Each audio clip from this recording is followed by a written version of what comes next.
Last week, we were at Brighton Marina as Jazz Turner returned triumphant from her sail around Britain, becoming the first disabled woman to make the journey without stopping. Jazz from Seaford has raised thousands of pounds for charity and is already planning her next challenge. Before we hear about that and chat to her, here's a reminder of her eventful journey.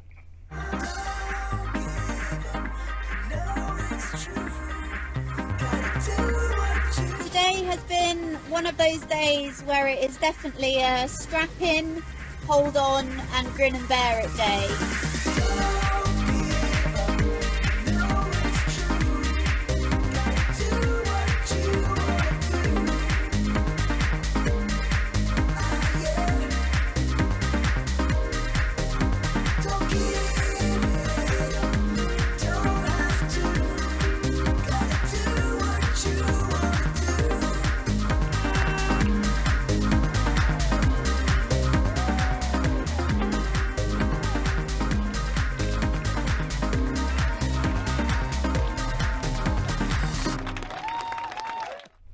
And Jazz and her dog Phoebe are here with me now. I know you're still recovering.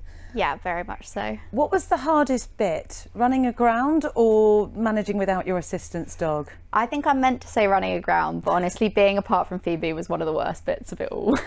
Because she works for you, doesn't she? Yeah, so she's been with me 24/7, constantly alerting me when I'm going to faint or have a seizure. So not having her was a big change. And how often did that happen while you're on your own sailing around Britain? So every couple of days, yeah, it happened. It's not fun to deal with, but yeah, you just keep going.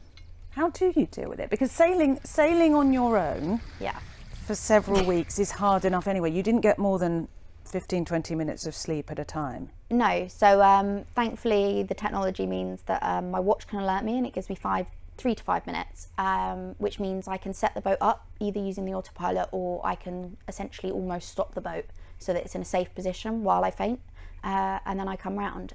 The biggest risk is obviously hitting my head, so it's about putting myself in a position where that doesn't happen. We saw you coming back to Brighton Marina. What a moment. Yeah, that was incredible. I mean, you always expect your family and friends, but you don't expect all those people you have no idea who they are to come. There you are. Yeah. And Jazz, you weren't, I hope you don't mind me saying, you weren't expecting to be here. No, in 2023 December I was given 6 months to live.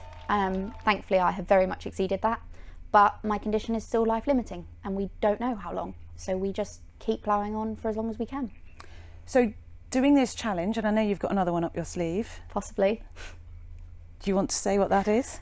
Yeah, so I think next year I'm going to attempt to do a transatlantic solo. But there's a few things to work out before then. I can imagine. What does that then, what does sailing, and in particular taking on a huge psychological, physical challenge, what does that do for you and your health? So for me, the whole reason this project started was to give me something to keep fighting. I mean, when you get told you're terminal, it's not exactly happy news. So giving me something to work towards, whether we could ever get that end goal, that was the whole point, to give me something to fight for.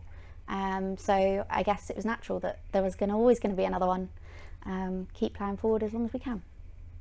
Phoebe doesn't look like she wants a challenge anytime soon. Yeah, she's always lazy, pretty much horizontal. She's happy to have you back. Jazz, Yeah. Thank you very much for coming into the studio and good luck. Thank you.